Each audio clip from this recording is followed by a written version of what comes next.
কথায় আছে না, পরের বাড়ির পিঠা দাঁতে লাগে মিঠা। তো আমার ছেলের হয়েছে সেই দশা। একজন পিঠা দিয়েছিল মুরগির মাংসের পিঠা, তো সেটা তার কাছে খুবই ভালো লেগেছিল। তো তার বায়না ছিল তাকে একটু আমি এইভাবে বানিয়ে দেই। তো আমিও ছেলের আবদার পূরণ করতে রোজার মধ্যে বানিয়ে নিলাম মুরগির মাংস দিয়ে মাংসর পিঠা। আমরা তো এই পিঠাটা সবসময় গরুর মাংস দিয়ে তৈরি করি, তো আজকে মুরগির মাংস দিয়ে তৈরি করেছি। ভালোই লেগেছে খেতে অনেক।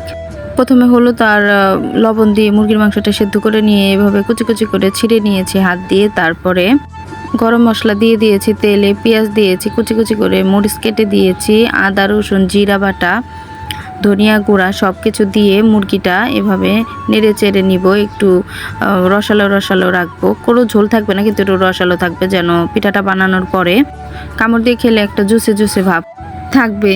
তাই এই যে আমার মাংসটা রান্না হয়ে গেছে। আর এই যে কাইটার মধ্যে আমি একটু হলুদ কালি জিরা আর আদা রসুনের বাটা দিয়ে কাই করে নিয়েছিলাম। তারপরে রুটির মতো বেলে আমি পিঠাগুলো বানিয়ে নিয়েছিলাম।